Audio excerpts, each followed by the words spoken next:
Director of the Africa Center for International Trade and Development, Isaac Hubert Arthur, says the delay in the implementation of the Continental Free Trade Agreement may actually be positive news. Yesterday, the 1st of July, should have been Africa's big trade reset, a historic deal to smash down tariff barriers within Africa. But now that is on hold because of setbacks that has got to do with the COVID-19 pandemic, as well as the slow pace of negotiations. Earlier, Mr. Arthur told me that African governments should rather use this time to finalize outstanding issues. Or bad, somehow it's good news. Even though I understand that we can't wait to really open the trading block, the Continental Trading Block.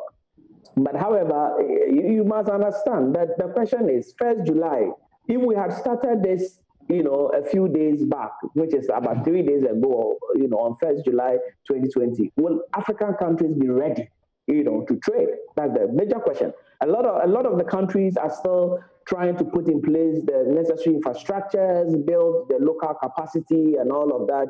And these are things that, most countries are still lagging behind. So I believe that even if the 1st July had, taken off, I'm sure a lot of the countries will not be ready in terms of, both the soft infrastructure, the hard, infrastructure, the various systems and all of that, I'm sure. So this presents an opportunity for countries that are still in the process of putting in place these infrastructural development and the various systems to do so whilst we wait for, the AFCFTA Secretariat to announce, the starting date for. Well, I can understand the issues with the pandemic being a setback, but the issues with negotiations, the fact that even at this point we have not been able to reach consensus, we shouldn't use the border as an excuse. We can discuss this over the internet. Yes, I agree with you. I mean, I was part of an AU investment negotiations capacity building, meeting the whole of last week. And it came up, and what they are saying is negotiations are still ongoing. They have given them a deadline, which is the end of this year, by December 2020, for the negotiations for the second phase, of the AFCFTA to end.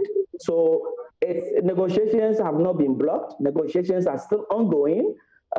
Countries have been given the opportunity to use, the virtual opportunities that we have to keep on with preparing their negotiation instruments and all of that. So they've been given a deadline up to December 2020 to conclude the phase 2 negotiations. So I don't think the COVID-19, yes, we always say that even when we're having the physical negotiations, I mean, how smooth were they? I mean, you need to do a lot of lobbying, a lot of negotiations, start discussing with other countries to make sure that whatever agreement you have cuts across. But it's a pandemic. It's everybody is affected, but we are lucky to have this medium to be able to still go on. So I think negotiations, we can't sit down and then not take advantage of it. And finally, to your point about this perhaps being good news and helping us to re-strategize, what should be the focus as we look towards getting this operational? Yes, so as we are waiting, let's still continuing. I mean, looking at Ghana, we are still embarking on a number of initiatives, trying to get ready for the implementation. I mean, based on our assessment, I don't think we have really gotten there fully yet. There's still a lot of things we need to put in place.